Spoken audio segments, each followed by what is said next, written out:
By 11:47 p.m., Rowan Sutter had learned there were worse things than being married to a man who barely spoke to you. One of them was realizing the marriage might be the only thing keeping your life from collapsing. The email on his laptop glowed beneath the pendant lights of Dorian Voss's immaculate penthouse. Final notice.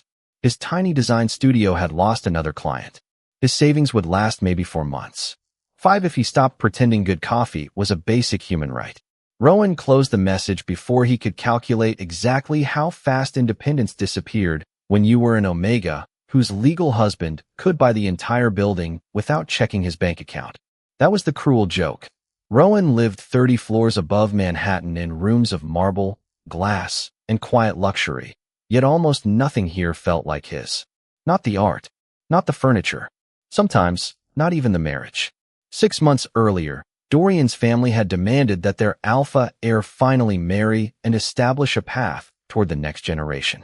Dorian had responded the way Dorian responded to everything uncomfortable, with lawyers. The contract had been precise. Financial security, privacy, separate careers, a respectable marriage, future discussions about an heir. No promises nobody could guarantee. Rowan had signed because stability had sounded dangerously close to freedom. He had only failed to understand how invisible a person could become inside a beautiful life. Tonight, his sketchbook lay open beside him, filled with concepts no client had seen. Rowan ran his thumb over a pencil line and whispered, "At least you still think I'm useful." The front door opened. Not quietly. Dorian entered with a phone pressed to his ear and a rolled presentation board under one arm. He crossed the foyer in a charcoal suit with his tie pulled loose, listened for 3 seconds, then said, "No, we are not presenting a compromise flagship because someone is afraid to admit the concept failed." Rowan looked up. Dorian ended the call, dropped the phone onto the counter, and did something Rowan had never seen him do. He stood completely still. Not CEO still. Not intimidating alpha still. Just tired. "Bad night?" Rowan asked. Dorian glanced toward him as though remembering another person lived there. "Manageable. Of course. The building could be on fire and Dorian would probably call it a temperature issue." 2 assistants arrived minutes later with presentation boards and a prototype case, exchanged urgent words with Dorian, then disappeared again. Tomorrow morning, Rowan gathered, Dorian was presenting Voss Atelier's biggest luxury development in years. If the board rejected it, 2 years of work and an enormous expansion plan went with it. Dorian carried the materials toward his study. One board shifted as he passed the dining table.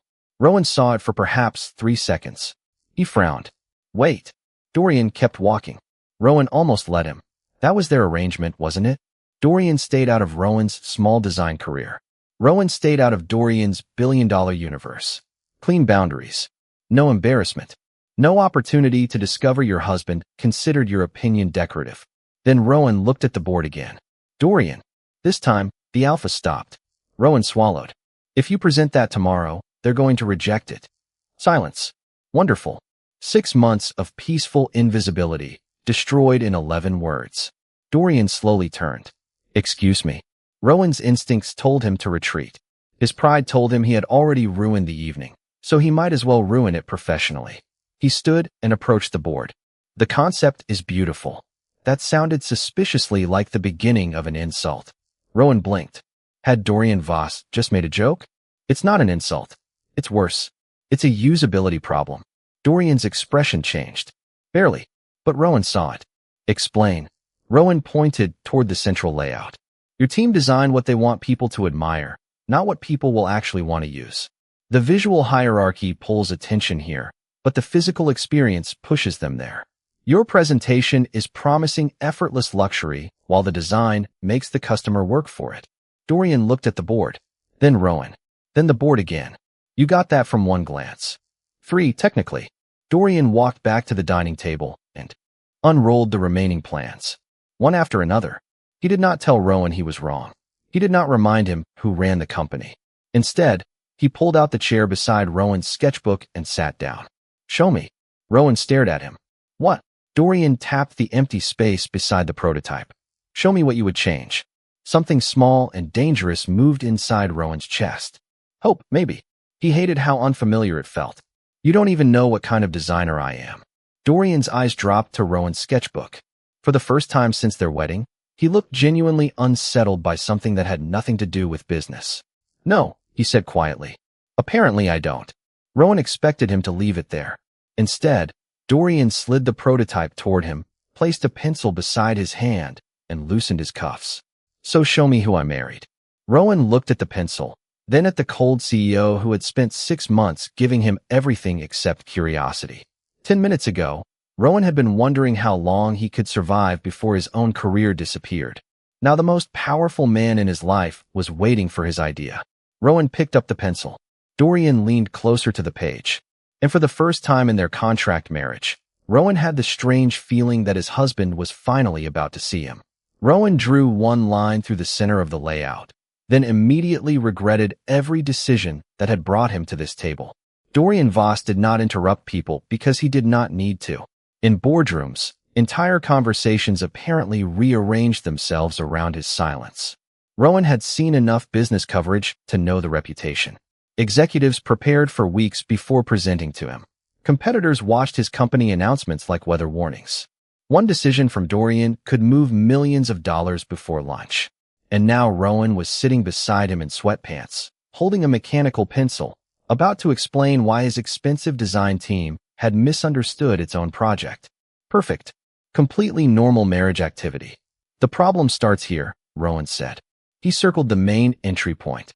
"Your customer enters expecting calm, but immediately has to decide between 3 competing visual directions.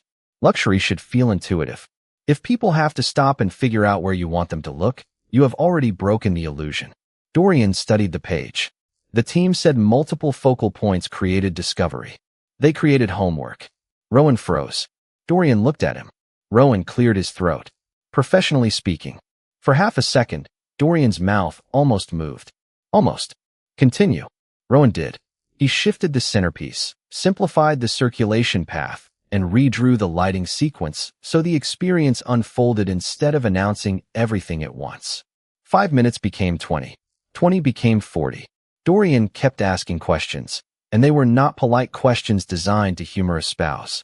They were sharp, difficult questions about cost, fabrication, brand identity, customer behavior, and whether Rowan's solution could survive the actual constraints of construction. Rowan answered what he knew and admitted what he did not. Strangely, that seemed to make Dorian listen harder. Then Dorian asked, "Where did you study?" Rowan's pencil stopped. "Rhode Island School of Design." Silence. "You graduated from Rhode Island School of Design?" "With honors." Dorian leaned back. "And you never mentioned this." Rowan gave him a flat look. "You never asked." That landed.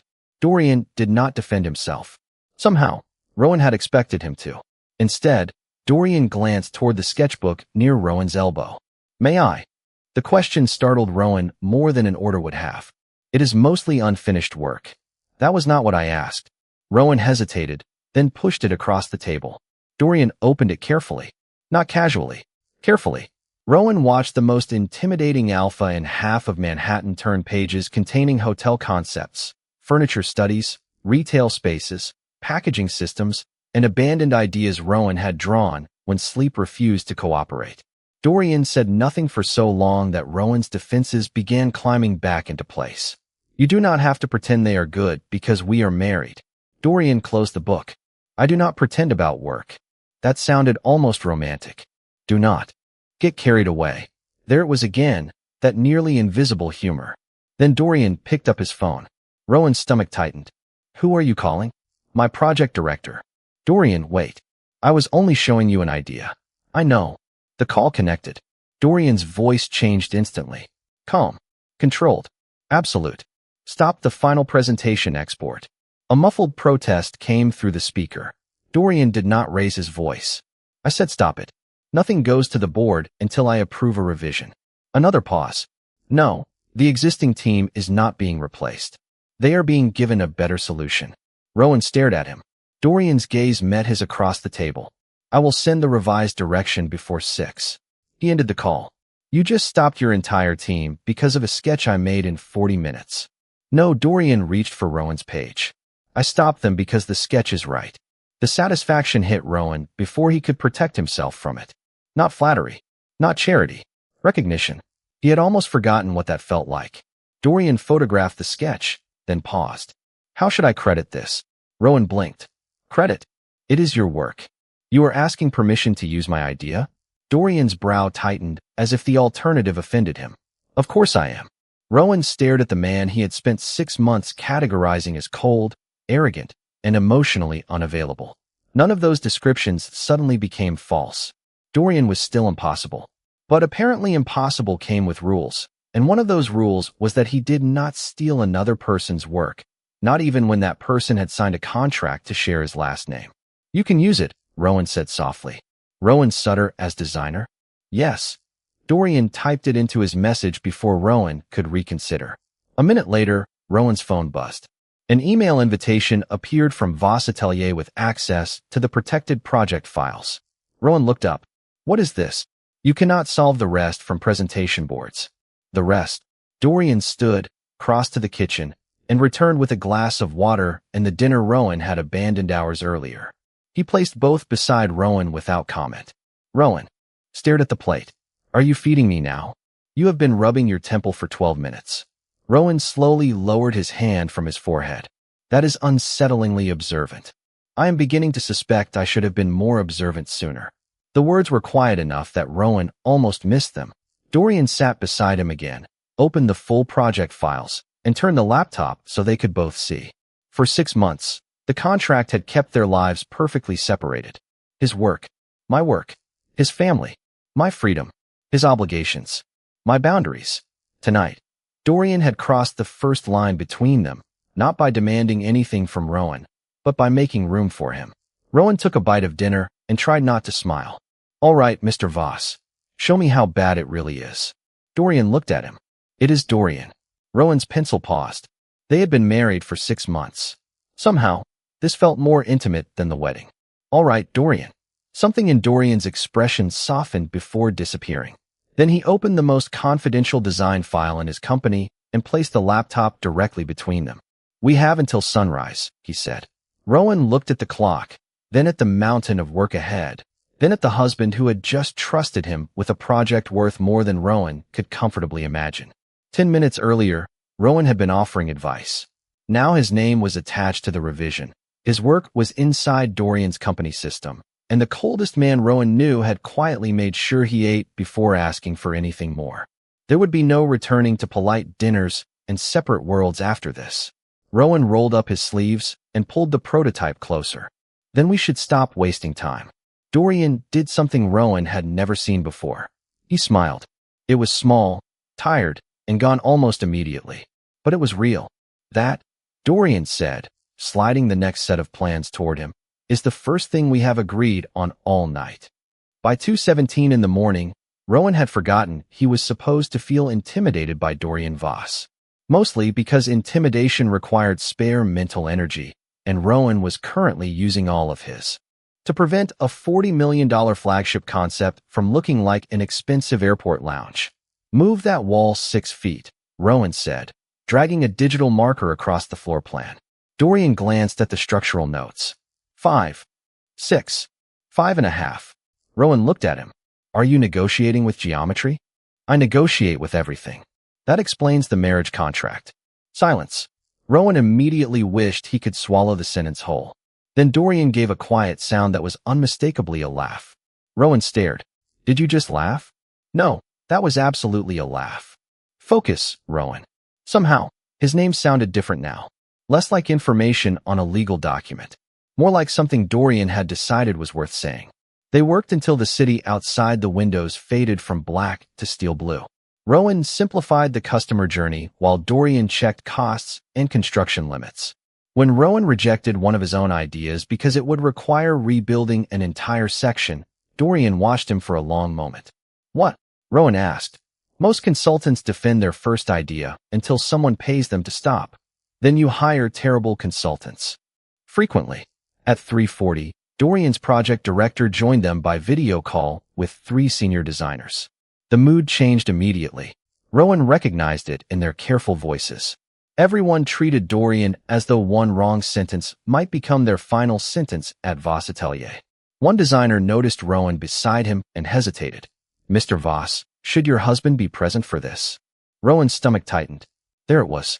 Not designer. Husband. Omega husband, if the pause had been allowed to speak. Rowan started closing his sketchbook. Dorian put one hand on it. Not forcefully, just enough to stop him. Rowan created the revised concept, Dorian said. The call went silent. He stays. Rowan looked at Dorian's hand, then at his face. Dorian had already turned back to the screen. Rowan, walk them through it. Me? Unless another Rowan has been redesigning my project for the last 3 hours. Rowan inhaled slowly and began. The first minute was painful. The second was better. By the fifth, questions replaced skepticism. Rowan explained the visual hierarchy, customer movement, lighting sequence, and why removing 2 decorative elements actually made the space feel more expensive. One senior designer challenged the change. Rowan listened, adjusted one detail, then defended the rest. Dorian never rescued him. That mattered more than Rowan expected. He simply gave Rowan the room to prove himself.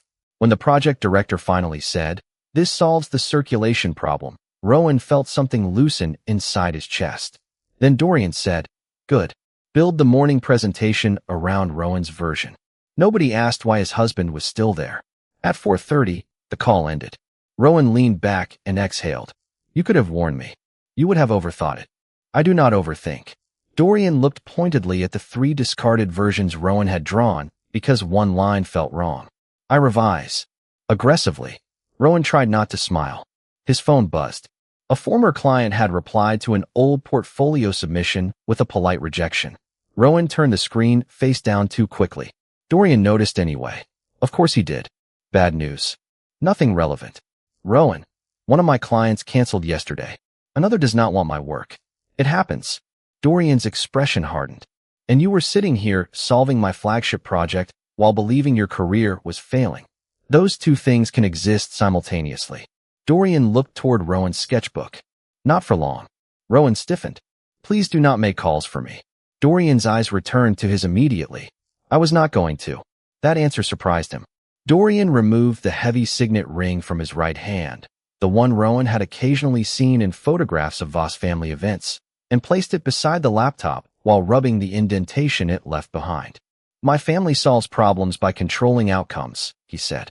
"I have spent years trying not to become them." His gaze dropped briefly toward Rowan's wedding band.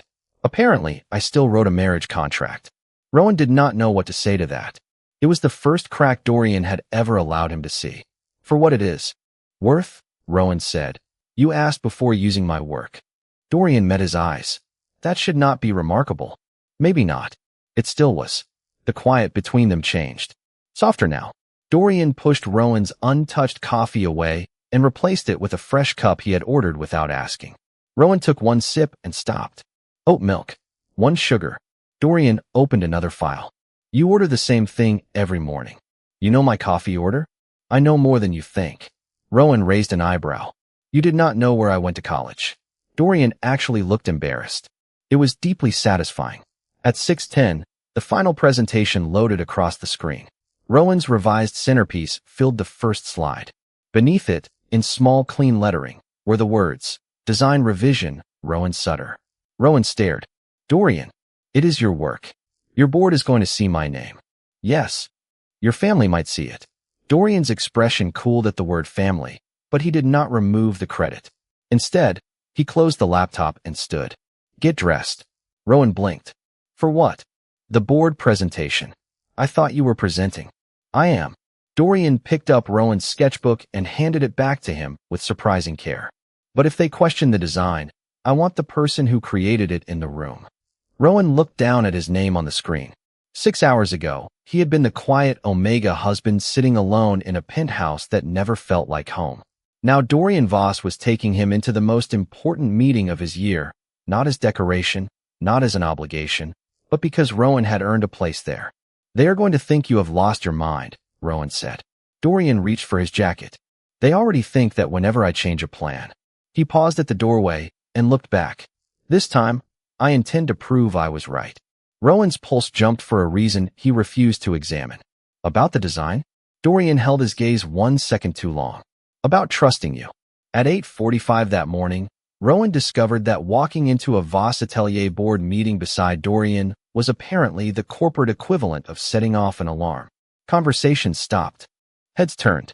One executive looked at Rowan's wedding ring, then at the presentation screen, as if trying to understand why the quiet Omega spouse, usually photographed 3 steps behind Dorian at family events, was carrying the sketchbook for the company's most important project.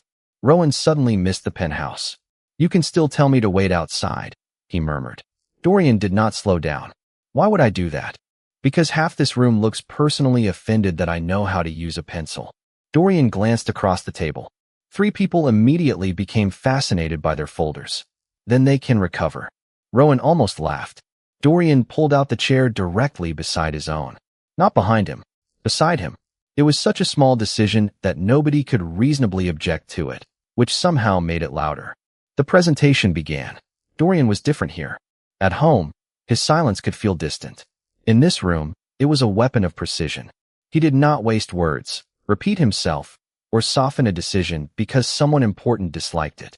Rowan finally understood why people prepared so carefully around him. Dorian did not dominate the room by demanding attention. He simply behaved as if attention had already arrived. The revised concept appeared on the screen. Questions came immediately. Cost, timeline, brand consistency. Dorian answered each one. Then Malcolm Reed, the executive overseeing project finance, leaned forward. "This revision appeared less than 7 hours ago." His eyes moved toward Rowan. "And we are expected to approve it because your husband drew it overnight?" There it was. Rowan felt every old rejection email suddenly sitting in the room with him. He kept his expression neutral. Malcolm continued. "With respect, Dorian, involving a spouse in a flagship project creates questions about judgment." Rowan reached for his sketchbook. He could leave. It would be easier. Dorian placed 2 fingers on the cover before Rowan could lift it. The same quiet gesture from the night before. "Stay? That is a fair concern," Dorian said. Rowan looked at him, surprised. Malcolm seemed encouraged. "Then you understand why we cannot treat this as professional work without proper review." "I do." Dorian touched the control panel. The screen changed. Rowan's original sketch appeared beside the previous design, followed by customer flow projections, cost adjustments, and the revised circulation model. "So review it." Malcolm paused.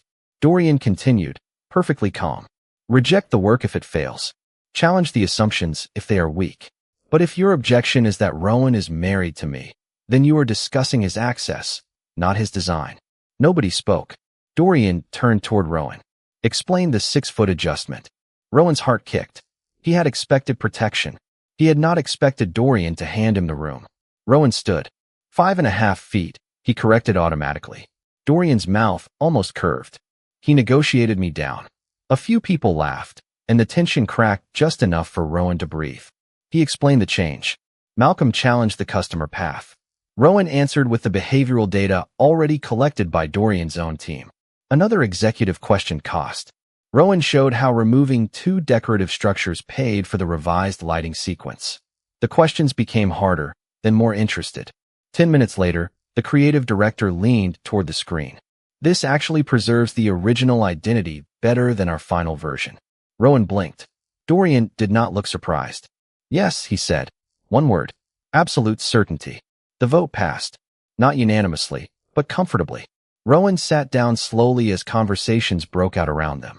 His hands were trembling beneath the table. Dorian noticed. Without looking at him, he moved Rowan's coffee closer. "You were good." Rowan stared at the cup. That sounded dangerously like praise. "Do not get carried away." There was that almost smile again. Then Malcolm approached. "Rowan." His tone was more respectful now. "I underestimated your involvement. I apologize." Rowan accepted the apology. Before Malcolm left, he added, "We will still need formal conflict review if this continues." "Of course," Rowan said. Dorian answered at the same time. "Arrange it." Rowan turned toward him. Continues. Dorian closed his folder. "The project needs someone overseeing the revised design through implementation. You already have designers. And they have jobs. This one is yours if you want it." Rowan forgot how to breathe for approximately 3 seconds. "You are offering me a position?" "Consulting role. Temporary. Properly contracted. Market rate. Independent review." Dorian's gaze held his. "No favors." That was the part that got him. Not the money. Not the access. No favors. Dorian knew exactly what Rowan needed to hear. Across the room, two executives were watching them with expressions Rowan recognized from society photographs. Curiosity. Speculation. Their contract marriage had always been easy to understand from the outside. Dorian needed a respectable Omega husband. Rowan received security. Clean. Practical. Emotionless. But Dorian had just risked questions about his judgment to make sure Rowan's work was judged on merit, then offered him an opportunity designed specifically so nobody could claim it was charity. Rowan looked at the man beside him and felt something unsettling shift into place. He was not alone in the room. Maybe he had not been alone since Dorian put his hand on that sketchbook and told him to stay. "I want the job," Rowan said. Dorian nodded once, but relief flickered across his face before the Somme mask returned. Good. His phone buzzed on the table. Dorian glanced at the message, and whatever warmth had been there vanished. Rowan caught only the sender before Dorian turned the screen face down. Evelyn Voss, Dorian's mother. Another message arrived immediately. Then another. Dorian stood. "We should go. Is something wrong?" "My family saw the presentation credit." Rowan's stomach dropped. "Already. My family considers boundaries a personal insult." They stepped into the hallway. Dorian's phone rang again. He declined the call without hesitation. Rowan stopped walking. "Dorian, if hiring me creates trouble with them, I can refuse." Dorian turned so quickly Rowan almost stepped backward. "No." The word was sharper than anything Dorian had said to him all morning. Then his voice softened. "You do not make yourself smaller because my family is uncomfortable seeing. You take up space." Rowan stared at him. Dorian seemed to realize, 1 second too late, how personal that sounded. Neither man looked away. Finally, Dorian opened the elevator door and held it for him. "Come home with me." Rowan stepped inside. Dorian followed, standing closer than usual as the doors closed on the boardroom behind them. His phone rang again. This time, Rowan saw the preview before the screen went dark. "We need to discuss your husband and the heir agreement." The victory in Rowan's chest cooled. The project had changed how Dorian saw him. Now the contract that had brought them together was about to remind both of them exactly why they had married in the first place. The first thing Rowan noticed when they returned to the penthouse was that Dorian did not take off the Voss signet ring. He usually removed it the moment he came home, leaving it beside his watch as if both belonged to a version of himself he preferred keeping outside. Today, the ring stayed on. So did the silence. "You have been glaring at your phone for 12 blocks, Rowan said. "Either your mother is terrifying or your screen personally offended you." Dorian placed the phone face down. "Both are possible." Rowan almost smiled, but the message from the elevator was still lodged beneath his ribs. The heir agreement. Before he could ask, the private elevator chimed again. Evelyn Voss entered without waiting to be invited. She carried no entourage, only a leather portfolio and the effortless certainty of someone accustomed to entering rooms that technically belonged to other people. Her eyes moved from Dorian to Rowan, then stopped on Rowan's sketchbook. "So it is true." Rowan straightened. "Good morning to you, too." Dorian stepped between them without appearing to. It was subtle, almost casual, but Rowan noticed. "You should have called." "I did. You declined me 4 times. That was the answer." Evelyn's expression barely changed. "The board is already discussing your husband's involvement in the flagship." This was exactly what the family wanted to avoid. Rowan felt Dorian go still beside him. "My work passed review," Rowan said. "I know," Evelyn replied. Somehow that was worse. "Your talent is not the issue. Visibility is." Rowan frowned. Dorian's voice sharpened. "Enough." Evelyn opened the portfolio. "No, Dorian. You decided to change the arrangement. He deserves to understand what that means." Something cold moved through Rowan. "What arrangement?" Dorian looked at his mother. "Leave. Tell him. Now." Evelyn held his gaze, then slid one document onto the counter before turning toward the elevator. "You cannot protect him from a contract by refusing to explain why you needed it." The doors closed behind her. Rowan stared at the document. He recognized his own marriage agreement immediately, but this copy had attachments he had never seen. Corporate bylaws, family trust provisions, voting percentages. His eyes found Dorian's name, then the word succession requirement.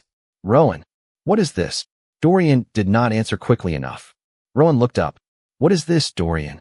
"The Voss family trust controls a significant voting bloc in the company.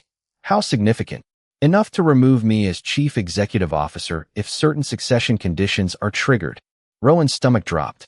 The pieces rearranged themselves with brutal efficiency. The family pressure, the heir language, the marriage deadline.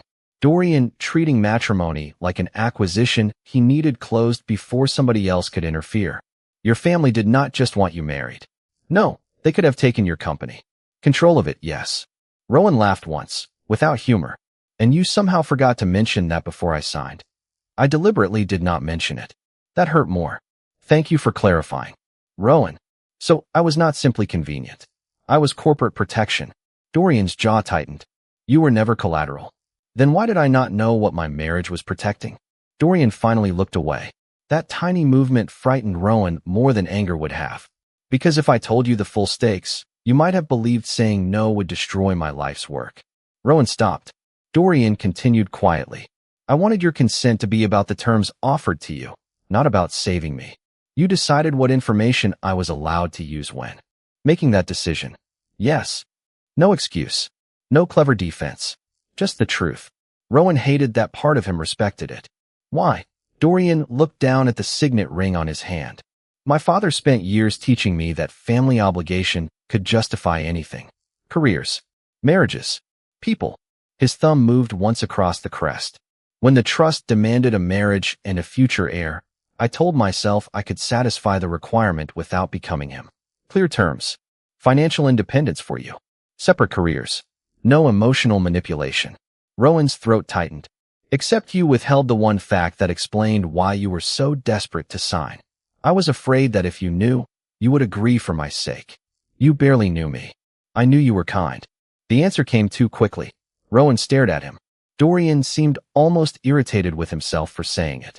Your background review included the design nonprofit you volunteered with, the scholarship fund, the clients you kept helping after they could no longer afford you. You investigated me. My family investigates everyone. That is not better. I know. Rowan stepped away. The distance was only a few feet. It felt larger than the entire penthouse. Last night, Dorian had trusted him with confidential project files. This morning, he had defended Rowan's work in front of his board. Rowan had begun believing they were finally meeting as equals.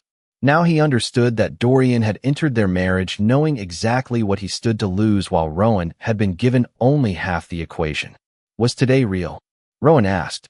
Dorian's expression changed. What? The project. Defending me. The consulting offer. Was that because you respect my work, or because keeping your contract husband happy protects your position? Dorian crossed the space between them, then stopped before getting too close. Do not reduce what you did this morning to my family's rules. I am not reducing it. I am trying to figure out what belongs to me and what belongs to this arrangement. Your work belongs to you. And us. Dorian had no immediate answer. Rowan's eyes burned, but he refused to look away. That is what I thought. He picked up his sketchbook. Dorian's hand moved instinctively, as if he might stop him, then fell back to his side. That restraint somehow made leaving harder. I am still doing the project, Rowan said. I earned that job. Yes. But tonight I am sleeping in the guest suite. Dorian went completely still. Rowan, you wanted me to have a choice when I signed. Rowan held his gaze. Now let me make one with all the information. Dorian swallowed. For once, the man who could command a boardroom with a sentence had nothing useful to say. Rowan walked away. At the hallway entrance, he looked back. Dorian stood alone beside the contract, the family ring still on his hand, and Rowan's name still glowing on the project screen behind him. Yesterday, Rowan had wondered whether his husband was finally beginning to see him. Tonight, the question had changed. Dorian had seen more of Rowan than Rowan ever realized. The problem was that Rowan had never been allowed to see all of Dorian. And until that changed, whatever had begun between them could not move forward. Rowan discovered the next morning that Dorian Voss knew how to respect a boundary so completely it almost hurt. There was no knock on the guest suite door. No expensive apology waiting outside. No message asking Rowan to reconsider. At 7:15, Rowan found coffee on the kitchen counter, oat milk, 1 sugar, beside a sealed envelope labeled Project Access. Inside was written confirmation that Rowan's consulting role had been transferred to independent oversight. Dorian could no longer approve his invoices, terminate his contract, or alter his design credit alone. Rowan read the paperwork twice. At the bottom was one handwritten sentence. You should never have to wonder whether you earned your place. Rowan hated how much that mattered. He found Dorian asleep at the dining table. That was somehow more alarming than finding him angry. Dorian was still wearing yesterday's shirt, sleeves rolled to his elbows, the Voss signet ring sitting several inches away beside a stack of legal documents. Rowan had never seen him asleep anywhere except behind a closed bedroom door. Without the suit, the controlled posture, and the expression that made executives reconsider their life choices, Dorian simply looked exhausted. Human. Rowan quietly set a glass of water beside him. Dorian woke instantly. What happened? Nothing. Apparently, even terrifying chief executive officers require sleep. Dorian straightened. I was reviewing the trust. I noticed. Rowan tapped the independent consulting agreement. You did this last night. Yes. Why? Dorian looked at him as though the answer were obvious. Because you were right. Rowan folded his arms. That sentence must have caused physical pain. Considerable. Rowan almost smiled. Almost. This does not fix what happened. I know. No defense. Again, Dorian pushed the documents toward him. That is why I am not asking you to forgive me. Rowan looked down. Beneath the project paperwork was a copy of the family trust, this time complete. No missing attachments. No hidden clauses. Everything. Everything. Even the parts that make you look bad. Especially those. Rowan sat across from him. For the next hour, Dorian answered questions. Not like a chief executive officer controlling a meeting. Like a man voluntarily dismantling every locked door he had built. Rowan learned that Dorian had joined Voss Atelier at 24 after his father became ill, inheriting responsibility long before he inherited authority. He learned that every major relationship in Dorian's adult life had been evaluated by his family for usefulness, reputation, and succession. So you stopped giving them relationships to evaluate, Rowan said. Dorian's gaze dropped to the untouched coffee between his hands. Eventually, I stopped giving myself any. That landed somewhere Rowan was not prepared to examine. And then you married me. Yes. Through a contract. I am aware of the irony. Rowan studied him. Were you afraid I would leave if I knew everything? Dorian was quiet for several seconds. At first, I was afraid you would stay for the wrong reason. And now, Dorian looked directly at him.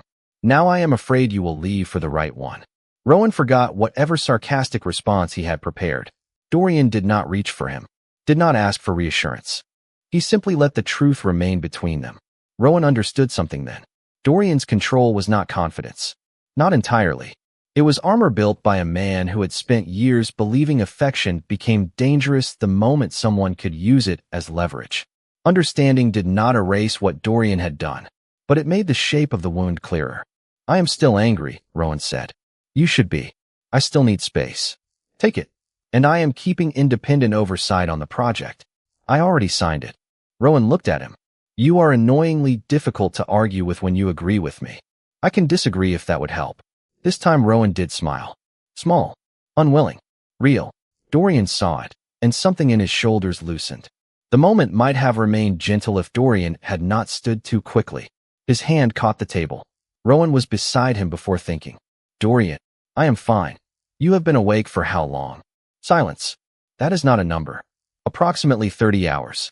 Rowan stared at him.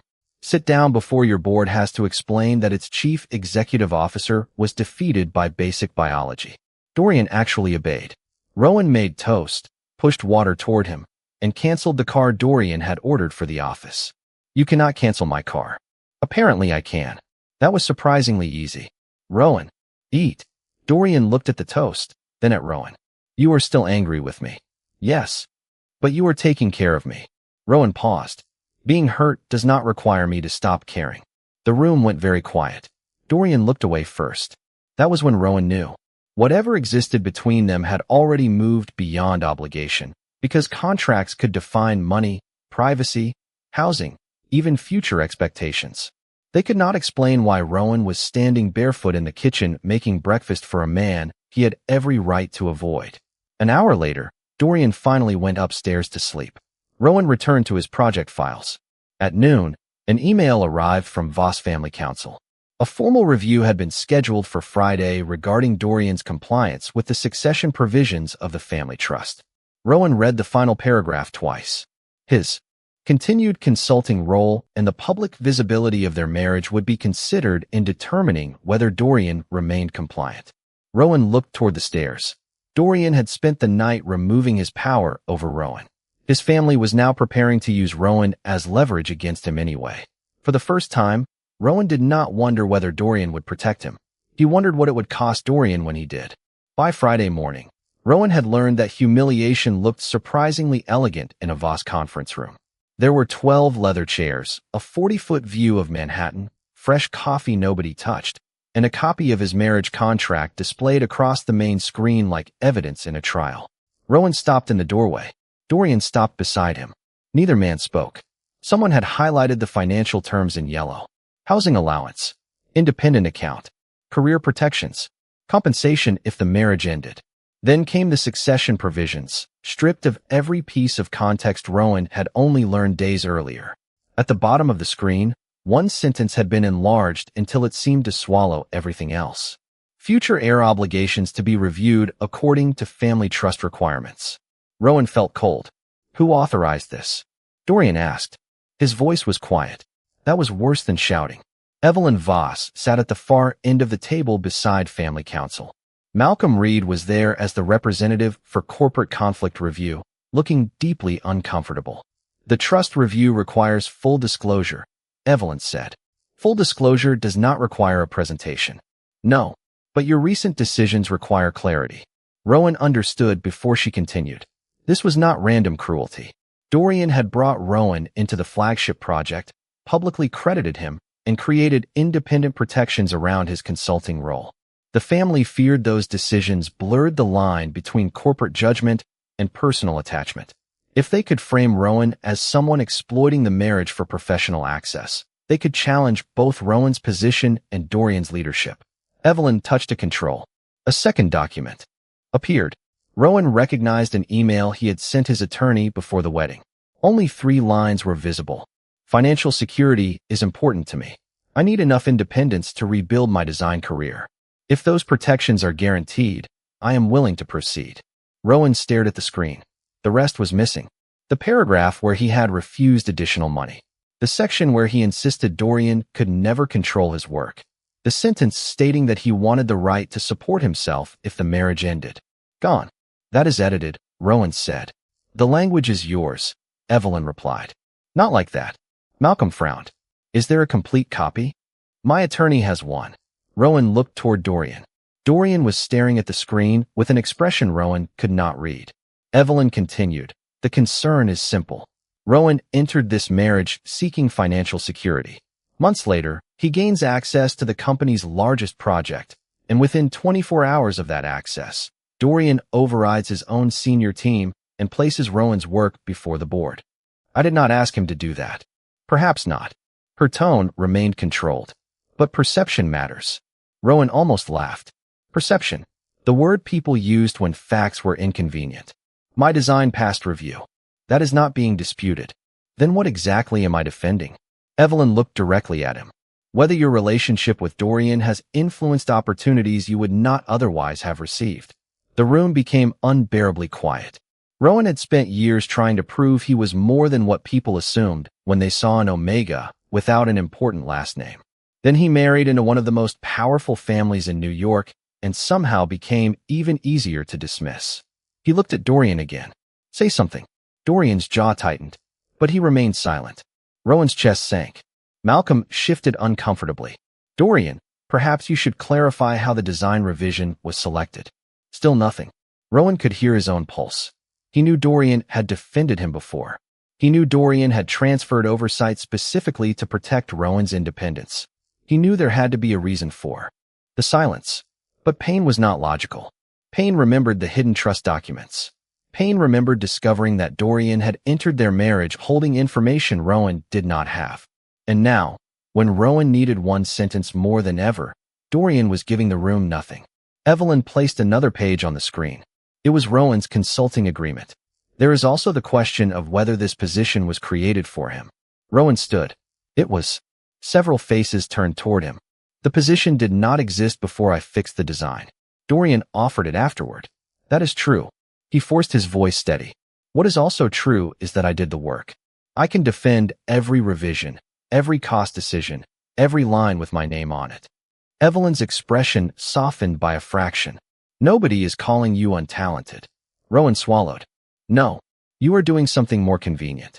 You are saying talent does not matter because I married the right man. He looked at Dorian, still silent. That hurt most. Rowan closed his portfolio.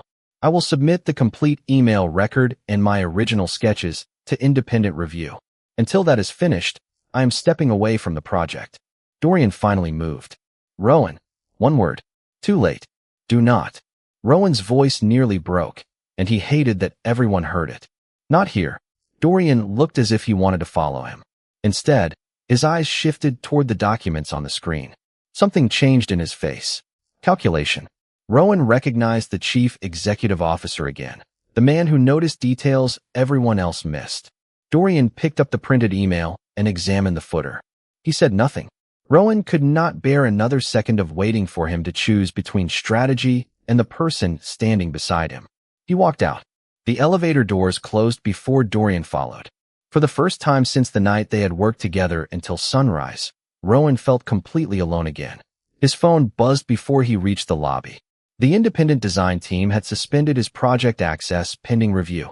A second notification followed. An industry account had already posted that Voss Atelier's chief executive officer had given his Omega husband a private consulting position after a secret contract marriage. Rowan stared at the words until they blurred. His work had finally carried his name, and now that same name was being used to erase the work. Upstairs, Dorian had remained silent. Rowan did not know that the silence had lasted only long enough for Dorian to notice the one thing Evelyn's presentation had gotten wrong. The cropped email on the screen carried an internal export code. Someone inside the Voss family office had altered the document before the meeting. Dorian looked around the conference table, removed his family's signet ring, and placed it directly over the printed contract. Then he reached for his phone. Nobody leaves, he said. We are going to find the complete record. Dorian found Rowan 43 minutes later, but he did not ask him to come back. That was the first thing Rowan noticed. The second was that Dorian was standing in the lobby of Voss Atelier without his family signet ring. The review resumes at 2, Dorian said. Rowan looked away. I resigned from the project. I know. Then why are you here? Dorian held out Rowan's sketchbook. Rowan had left it upstairs. Because they used your marriage to question your work, and I helped create the circumstances that made that possible. Rowan took the book, but did not soften. You were silent. I was. You could have said something. I could have said I believed you. Dorian's voice remained quiet. They would have called that a husband defending his husband. I needed to prove they lied. Rowan finally looked at him. Did they? Come upstairs if you want the answer. He did not say trust me. That mattered. At 2, the conference room was no longer private. The Independent Ethics Council was present, along with the project leadership team and every executive who had heard Rowan's work questioned that morning. Rowan entered alone. Dorian was already standing beside the main screen. Evelyn sat rigidly at the far end. Dorian began without ceremony. This morning, Rowan Sutter was presented as a beneficiary of favoritism. That conclusion relied on incomplete evidence. The screen changed. Rowan's original email appeared in full. The missing paragraphs were highlighted. Rowan read his own words about refusing additional compensation and protecting his professional independence. Dorian displayed the metadata next. The version shown this morning was exported from the Voss family office yesterday at 6:12 in the evening. The original was obtained directly from Rowan's attorney at 11:28 this morning. They are not the same document. Evelyn's face tightened. The summary was prepared for relevance. Removing exculpatory language is not summarizing.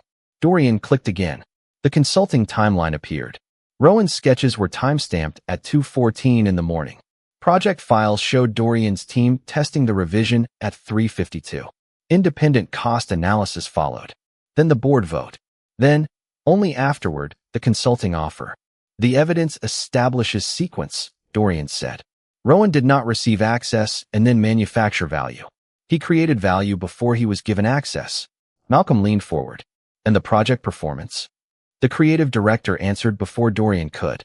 The revised customer flow testing improved projected engagement by 23%. His work holds independently.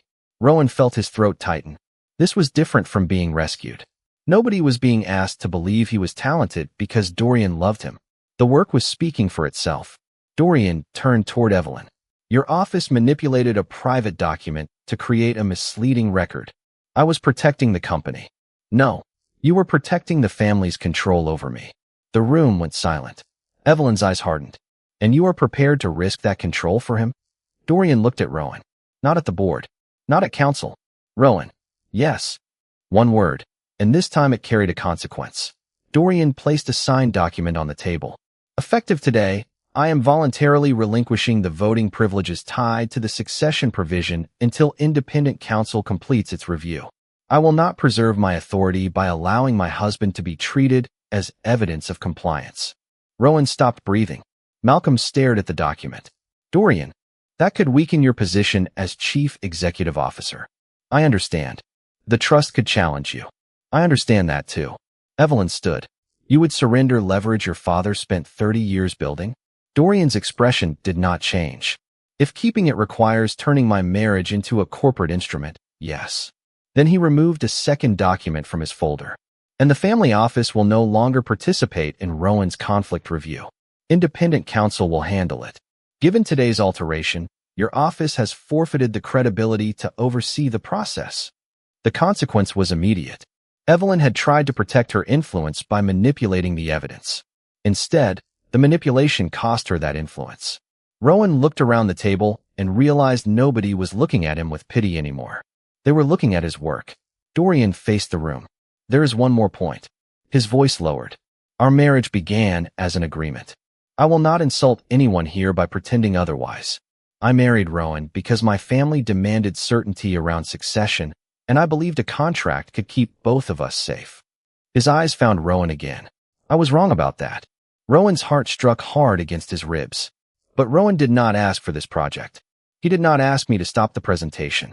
He did not ask me to defend his design. He saw a problem everyone else missed, and he solved it. Dorian paused. If you question his work, bring evidence. If you question his decisions, challenge them. But nobody in this company will use my marriage to make his talent smaller. The creative director closed her folder. Then I would like Rowan back on the project. Malcolm nodded. With independent oversight, I have no objection. Every eye turned toward Rowan. For months, he had imagined recognition arriving like permission. Someone powerful opening a door. Someone important deciding he belonged. Suddenly he understood that was not what had happened. Dorian had opened a door, yes. But Rowan's own work had kept it open.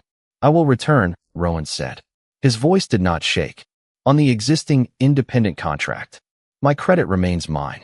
And if my work fails review, I want it rejected exactly as anyone else's would be. Dorian's expression softened. Agreed. Rowan looked toward Evelyn. And my marriage is not part of my portfolio.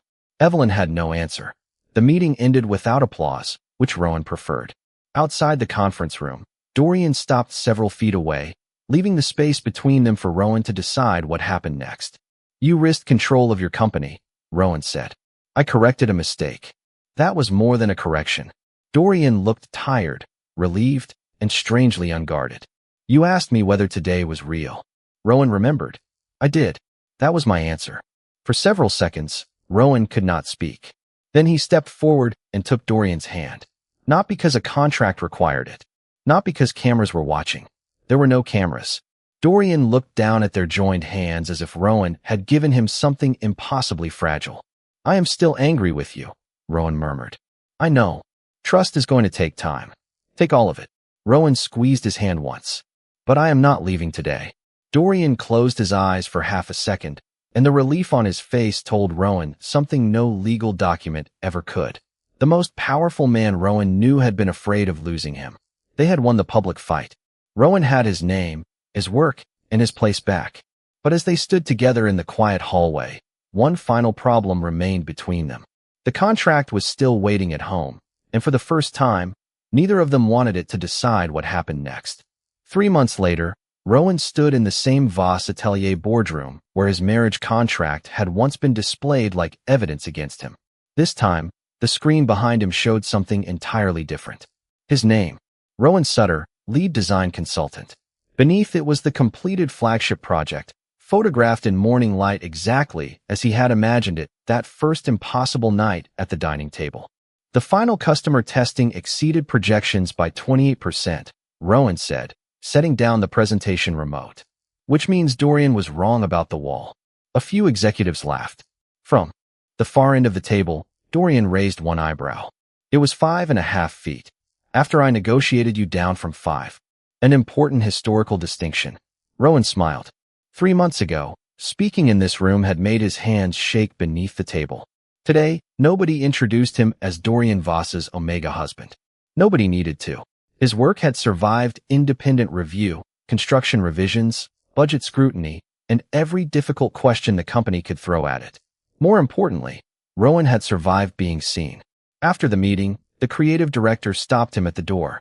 We want to discuss another project when you are ready. Rowan did not look at Dorian before answering. Send me the brief. Dorian heard anyway. The pride on his face was quiet and unmistakable. He did not intervene. He did not negotiate for Rowan. He simply held the elevator when Rowan finally joined him. That had become their strange new rhythm. Dorian asked instead of assumed. Rowan answered instead of disappearing into politeness. They still disagreed. Frequently. Rowan still slept in the guest suite for nearly 2 weeks after the review. Dorian never complained. He gave Rowan space, attended counseling to untangle the family expectations he had spent years treating as normal, and permanently separated Rowan's professional work from his authority at Voss Atelier. The succession clause remained under legal challenge, but Dorian had stopped organizing his life around satisfying it. He had lost influence in the family trust because of that decision. He had never once suggested Rowan owed him anything in return. That evening, Rowan found Dorian at the penthouse dining table. The same pendant lights glowed overhead. The same Manhattan skyline stretched beyond the windows. But Rowan no longer felt like a guest inside somebody else's beautiful life. His sketches covered one end of the table. Dorian's reports occupied the other. Between them sat takeout containers, 2 coffee cups, and the ordinary evidence of 2 lives slowly learning how to share space. One object did not belong. The marriage contract. Rowan stopped. Dorian stood. Before you say anything, there is something. You need to know. That sentence has historically gone badly for us. Fair. Dorian pushed a second document across the table. Rowan opened it. The heir requirement was gone. So were the financial conditions tied to remaining married. The separation provisions guaranteed Rowan everything already earned, including his independent professional rights. What did you do? Rowan asked. Removed every reason you might feel obligated to stay. Rowan looked up. Dorian's expression was calm, but his hands were not. One thumb kept brushing the side of his index finger. Rowan had learned that tell. Dorian was terrified. If you want to leave, Dorian said, you leave with your career, your money, your name, and no argument from me. And your family? Will survive the disappointment. Your position? Mine to deal with. Rowan closed the document. You really did negotiate yourself out of all your leverage. Apparently marriage has damaged my business instincts. Rowan laughed softly. Then Dorian became serious. I do not want an agreement that requires you to choose me. There it was. Not a declaration designed to solve everything. A choice backed by months of action. Rowan looked at the old contract. He remembered signing it because security had sounded like freedom. He remembered sitting at this same table wondering how someone could possess so much and still feel invisible. Then he remembered a pencil being placed beside his hand. Show me. One small invitation that had changed everything. Rowan picked up the old contract. I am not staying because your family needs an heir. Dorian nodded. I know. I am not staying because of this apartment. I know. And I am definitely not staying because you make good coffee. Dorian frowned. I order good coffee. Exactly. You contribute almost nothing. Dorian's laugh was quiet and real. Rowan tore the old contract once through the center. Dorian stared at him. Rowan placed the pieces on the table. I am staying because when it mattered, you stopped trying to control the outcome and gave me the choice. Dorian's eyes softened. Rowan. And because I love you. For once, Dorian Voss had absolutely nothing to say. Rowan enjoyed it for approximately 2 seconds before Dorian crossed the small distance between them and took his hand. I love you too, Dorian said, almost painfully quietly. I think I started somewhere around the moment you told me my $40 million project looked like expensive homework. That was not exactly what I said. Historical accuracy matters. Rowan leaned his forehead gently against Dorian's, smiling. No cameras. No board. No family trust. No audience to convince. Just choice. Later, they sat side by side at the dining table, Rowan sketching while Dorian worked beside him. Months ago, Rowan had sat in that exact place afraid his career was disappearing and wondering whether he could ever belong inside his own marriage. Now his next project brief waited in his inbox. His name stood on work nobody could erase, and the man beside him was there because both of them had chosen to stay. Dorian reached across the table and quietly moved Rowan's fresh coffee closer before it could get cold. Rowan looked at their hands, at the torn contract between their separate piles of work, and smiled. For the first time, nothing in his life felt borrowed.